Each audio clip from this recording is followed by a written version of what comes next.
Hi, Leafy. Howdy. Hi, Hi, how are you? Leafy. How are you? Good. Thank you. Thank you for having me on. We are so Welcome. happy to have you here. Yeah, welcome to Flutterando. We are so happy to have you. We have so many questions. Yeah, so many questions for you. It's a lot. I'll try to answer as many as I can. Okay. First of all, we would like to know more about you. Can you tell us your story? Anything you want. How do you start programming? Sure. I got started fairly late in programming. I have a lot of colleagues. Sorry, we got joined by Miss Holly here today. She decided she wanted to join us.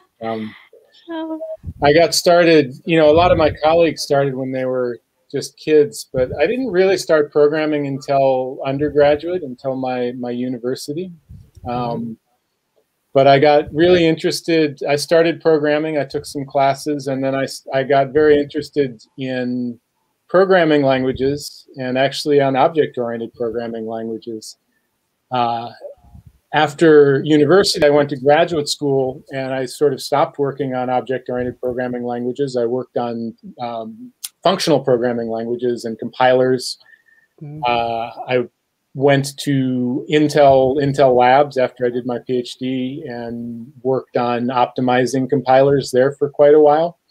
But I really wanted to work on something that people would use, that people would be excited to use, not just research. And so I joined Google. I joined the Dart team and went back to working on object-oriented programming languages. And I've been with the Dart team now for almost 7 years, I think it is, and been lucky enough to have been able to ship some features, some changes to the language, and work on Dart, and now work on null safety, and also contribute to Flutter, and see all these amazing people out there using what I build, which I think is just fantastic. So that's me, basically. Oh. That's nice. Great. 7 years, it's a lot. So you like to work at Google? Yeah, it's great. My team is wonderful. The Flutter team is great. The Dart team is great. They're good people. They're fun to work with. I'm in Seattle, but there are people in the Bay Area, and I work with people in Denmark. So I get to go to Denmark, which is fun. We have people in Portland. So yeah, it's a nice international team and good people to work with, which is, I think, a big part of it. Nice. That's nice. That's nice. Great. My question is, why did Google choose Dart for Flutter? Yeah, I mean, the Flutter team, I can tell you what the Flutter team tells us. Flutter looked at a number of different languages. I think their initial prototype was written in JavaScript, but Dart was designed to be more more amenable to compilation, to be easier to compile and optimize than JavaScript and other more very flexible languages. It's more structured. So the Flutter team in particular was, initially they were very excited about getting better static checking, better feedback, early feedback about errors in their code than they might get with other languages. And eventually it also became important to them to have a good ahead of time compilation story, which is one of the things that the stronger typing that we added in Dart 2 helps to enable, and now null safety. The compiler has more things that it can trust and count on, so it's easier for an ahead of time compiler to do a good job if you have a stronger type system. So all of that contributed. And then another part of it that the Flutter team just loves our development cycle. And I think a lot of our users do. So the hot reload story, being able to just iterate on a design like that is very, very attractive to people. And having good, strong tooling, good static analysis, good compilers, good IDE support, all of those make the user experience, the developer experience, in Flutter, all the better and stronger. And that's really important because Flutter is all about the code, right? All right. Yeah. What is your favorite language? My favorite is Kotlin. No doubt. Programming language. Programming language. What's your favorite? Kotlin. No, it isn't. My favorite is Dart. I don't know. So Kotlin's a great language. I love Kotlin. I love what they've done with it. We look at Kotlin a lot and go, what are the great things that they have here that we should try to do better with? And I love. So I'm a student of programming languages, right? I'm a PL guy. I love Dart. I work on Dart. I try to make Dart more and more the language that I would ultimately love to have. I love functional programming languages. That's where I come from. And I actually love C. C is still one of my favorite programming languages ever. Even though it's like a stone axe or something in some ways, primitive, but it's also like a really sharp knife. And I do miss programming in C. But I love the high level. I love what Dart gives you and languages like it. Kotlin. I think TypeScript is an amazing contribution. In some ways, I feel like right now we're in a golden age of programming languages. There was this time where nobody was shipping programming languages. People like me we were out of work basically. I mean, that's not true, but there wasn't a lot going on, and then all of a sudden, all this amazing stuff happened. TypeScript came along, Flow, Hack, Kotlin. It's just like a flourishing of Dart, Go. It's wonderful. I love to see it. So I'm very supportive. I love programming languages, and I think the more the better. Yeah, I agree. I started studying C, so I understand you. I like C, but I don't know. I think Dart is better, but I don't want to cause any. I think you'll have a hard time writing it. A UI framework in C is going to be a very painful experience. Yeah. For different things. Yeah, I agree. So we would like to know also, why should we be excited about new safety? Why should we be excited about enabling new safety in Flutter? So there's a couple things to say there. So we call the release null safety, but we packaged up a lot of things in this release. So it was an opportunity. We invested a lot to build out the technology to allow us to roll out these language changes incrementally. So what that means is that you've been using null safety for a year if you've been on a latest release of Dart or a late release of Flutter, because we designed this feature to be incremental. So you can use a null safe Flutter without your code being null safe, and that's a whole technology in and of itself that we shipped. That enables us to make changes to the language to make it better. And there's a whole bunch of things in this null safe release that I think you'll find make life better in Flutter and in Dart. So null safety is clearly one of us, and it's sort of the marquee bit. So this is the idea that the type system is going to tell you what things can be null and what things can't be null, which helps you. It helps you think about your code and reason about your code and understand what invariants are buried in your code that might be otherwise hard to see. It's amazing how many either actual bugs or sort of latent bugs, unexpected code that kind of worked but only for accidental reasons we've found in the course of porting our code to null safety, where there was like, how did this code work? Well, it turns out that if this thing was null, it wasn't really handled, but it didn't actually hit an error case, so it was kind of okay, but very sketchy, right? And so null safety just points that out and says, hey, this can be null. What do you want to do here? So that alone provides value. It also, once you move fully to null safety, our compiler can take advantage of it to produce smaller and faster code. It's not a huge change, but there's a little bit of a win there for us. But part of it as well, as part of this, is we've rolled out new features and improvements to existing features. So the flow analysis got a lot smarter. So places where you have to put a cast in, even though you've done an instance check, there will be fewer of those because we're smarter about tracking the control flow through. We've added late variables, which are a nice feature in general and also nice for null safety. We added abstract variables. We added required parameters. And we changed, so we got rid of implicit downcast, which was a feature that was sort of left over from Dart 1 and was causing our users a lot of surprises. People were ending up with a lot of errors at runtime that they would have liked to have caught at compile time. So basically, the whole release makes your code, the coding experience better. It means the compiler can give you better errors up front.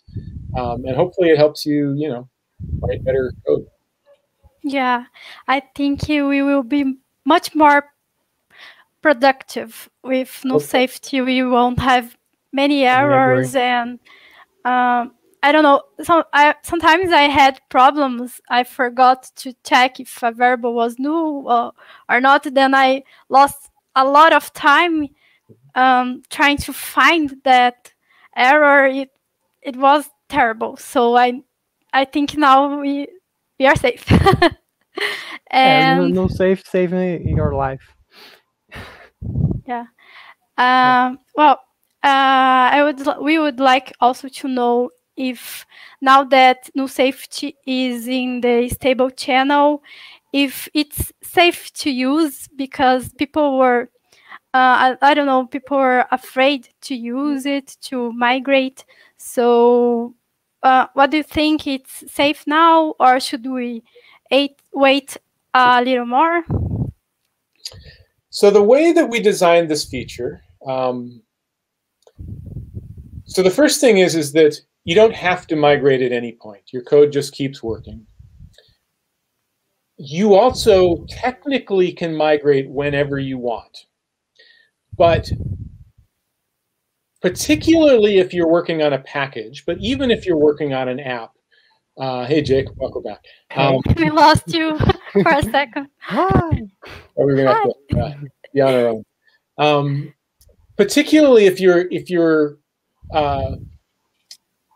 working in an app, it is less important. But we try to encourage people to only migrate when your dependencies have already migrated, because that means that you can look at their APIs and know what things are nullable and what things are not nullable. Right? If you migrate before your dependencies migrate, then you have to guess what they're going to do. And if you guess wrong, then when they finally do migrate, your code will get broken, right? Because you were passing a null value to something that they've now migrated to be non-nullable. So we recommend waiting until your dependencies have migrated, but that's not required. If you have an app particularly, and for some reason there's some package that is just not migrating, you can go ahead and migrate if you really want to. Just be aware that it's not the golden path there. So we prefer you wait until your dependencies migrated. Once those are migrated, go for it, right? In my talk, you see I give you the instructions and there's documentation, but pub outdated with the mode equals null safety flag will tell you how close you are to being able to migrate, to being ready to have all your upstream dependency stuff ready. Once they're ready, just go for it. The feature is very stable. I think you'll find it very usable. So it's mostly just a matter of getting all the packages out there migrated. And they're going really quickly. So we've had something like, so when we launched, we had 1,000 packages already migrated, and we've been seeing about 100 packages a day migrating. So people are really, they're moving. Right now, I am choosing only the packages that are migrated or the ones which are migrating. So I check their GitHub and I see if there is a no safety branch. So it's my policy now. I don't know. I don't want to depend on a package that is forgotten. You know, someone has updated once and years ago, and now it's just forgot. So I just don't use that.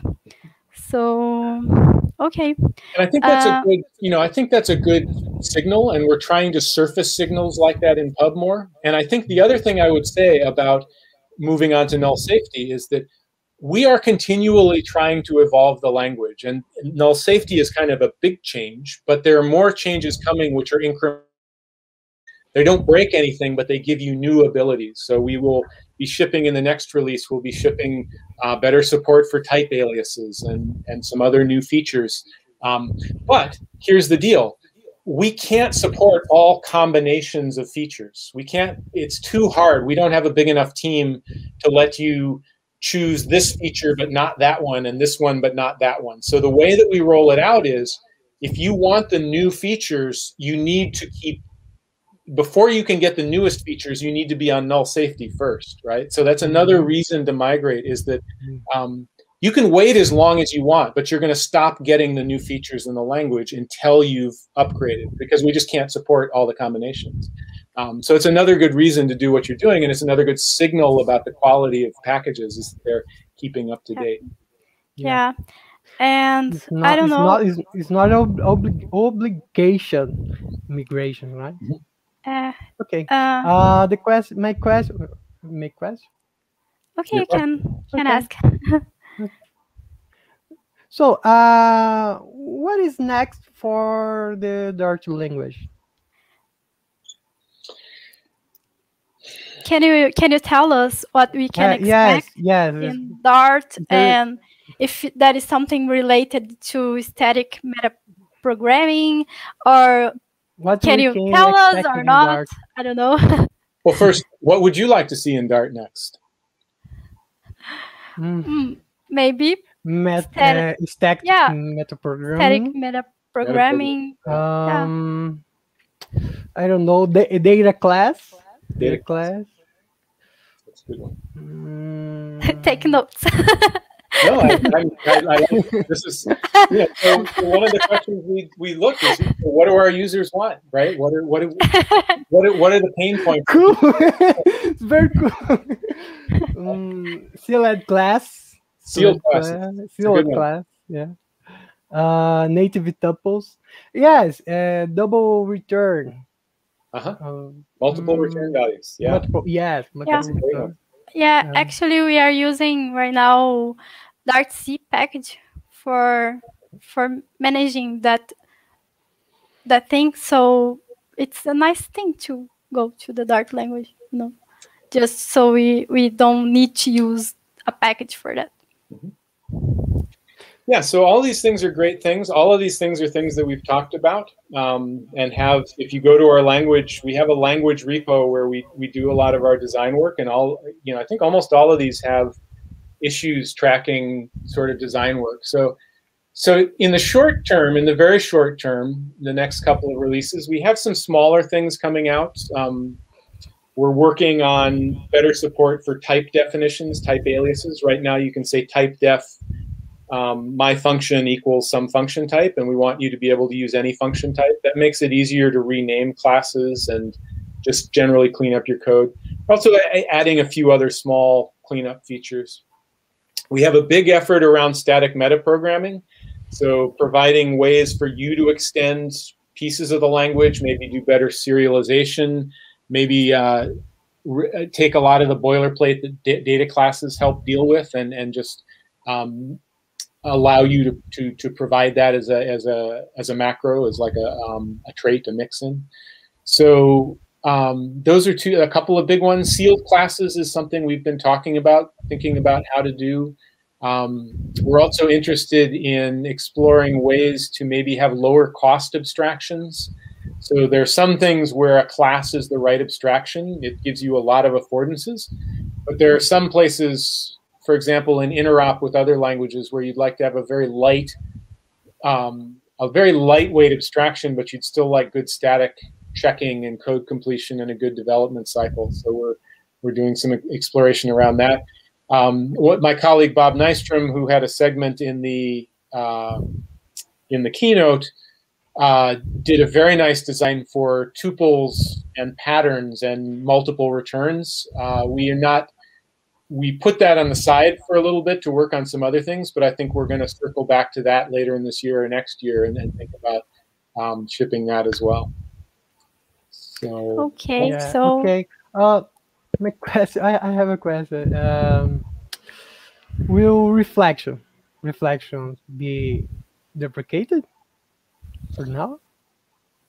Yeah. So, you mean like mirror style reflection? that what you mean, or Murals package?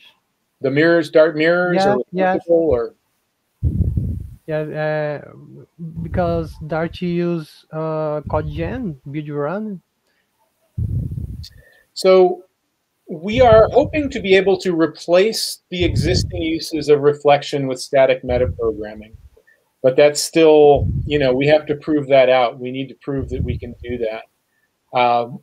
Mirrors is not supported in Flutter because it is not, it is very bad for ahead of time compilation. It stops you from reducing your code size. So we don't want to ship we don't want to have that be the thing going forward. And we would like to be able to replace mirrors and allow people to do the same things they do with mirrors now, but using a more compilation-friendly model. And that's one of the things we're looking at with static metaprogramming. Cool. Okay, that's great. So we would like to know why Dart was not born with no safety, because it's something. It's a tricky question. Great question for you. It's something that other languages already have for a long time. So why? Safety.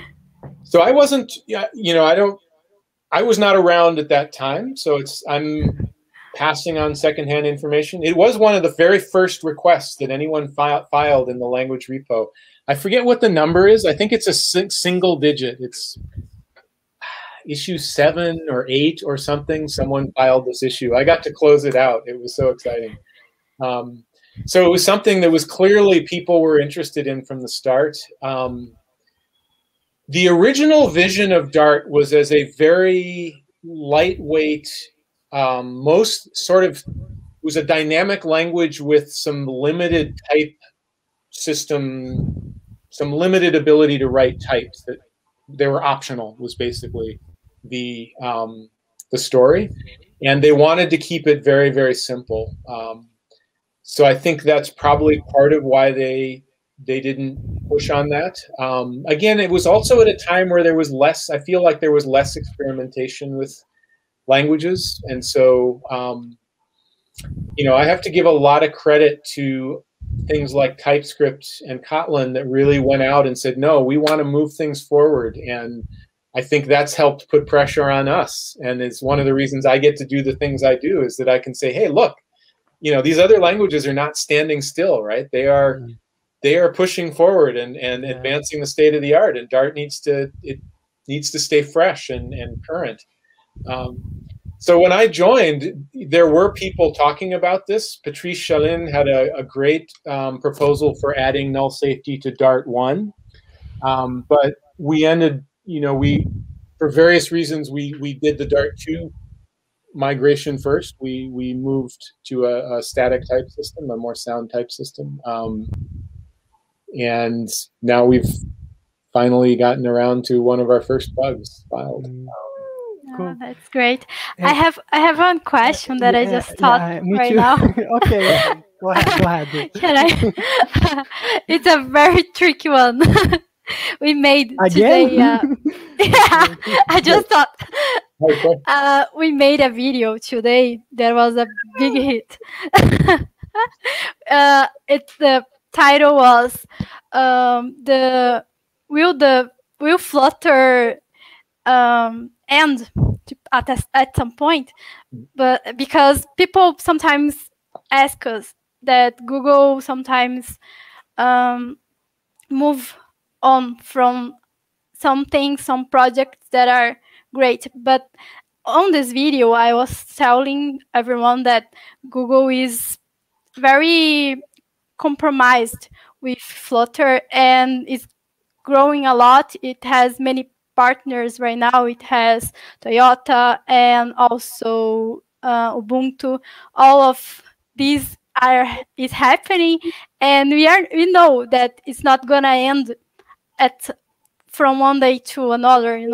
So I don't know. It's a tricky question. No, it's but I would like your opinion. Is it safe to use Flutter? Something like that.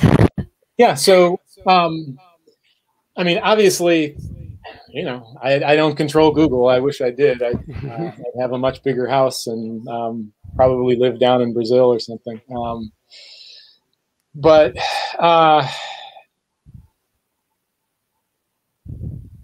basically, Flutter is hugely successful. There is a huge number of people out there. It's growing every day. I would say this is kind of up to you folks too, right? I mean, if you keep using Flutter and keep bringing in more people using Flutter, then it gets harder and harder and harder for me to ever lose my job. So that's great. Please, keep me in business. I think Flutter has huge momentum. I think it would be a huge mistake, personally. I think it would be crazy for Google to stop working on Flutter, and I don't see any signs of that happening. I see a lot of support for Flutter. People are Flutter brings value to the company. We provide ways for people to write to bring value to our platforms. Our cloud services are more valuable because we have this great client framework that you can hook up to it seamlessly. So, I think it's a great story, and I think it's used internally with great effect, right? We have huge apps internally, and our internal customers are saying, look, I had 2 really big teams supporting this app, and then I switched to Flutter, and now I just have 1 team. I can do twice as much stuff. It's fantastic, right? Yeah.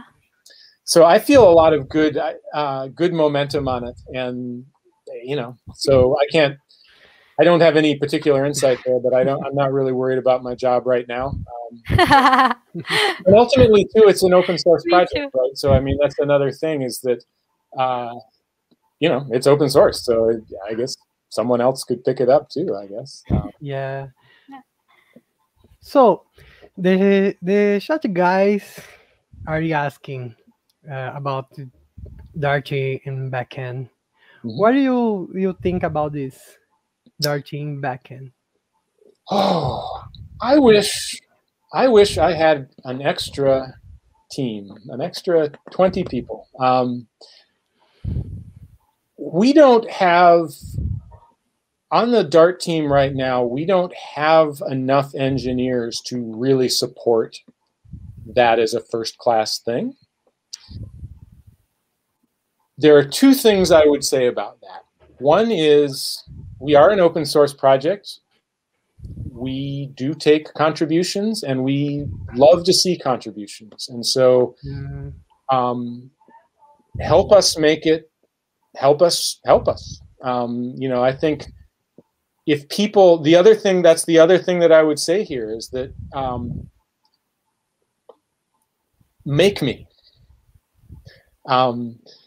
If there is enough demand for it, and it's important enough to Flutter and to Dart, then I can go and make the case to try and get more people to work on this. So there's a bit of a synergy there, right? We don't have the resources to support it as a first-class thing right now, but I hope someday we would. And having people who are contributing and helping to support it, because it does, you can do it. You can do stuff. We have people doing it in the same way that, in the same way, in a sense that I think Node is not, it's not support. It's not the V8 team, but it's supported. I think there's a story there where external contributors can really help us move the needle on that, at least in the short term. Cool. Okay, that's nice. I would like to ask something else that we just talked here. The last question. The last question. If you were a widget, which one you would be? Well, I am a functional programmer, so I would definitely be a stateless widget. I will tell you that. That's great. Nice, good. And you, Jacob? I maybe scaffold. Why? Don't you ask me why? The joke is working only in Portuguese. English. Okay. I don't know if I was going to be an specific widget, but I would like to be something related to animation because I'm very excited about things. So something like that. It's a good thing to be. Yeah, so that's it. I think we finished, and thank you for being with us, and thank you, Nilay, also, if you are there. So Nilay was helping us to put all this together, so thank you both. You Thanks are so much great. for having me. Thanks. I really appreciate the opportunity to come on and talk. It's great. Okay, thank you a lot. Thank you. Okay, So, bye. Yeah, bye, thanks so Liv. much. Oh, Bye. Bye. wow.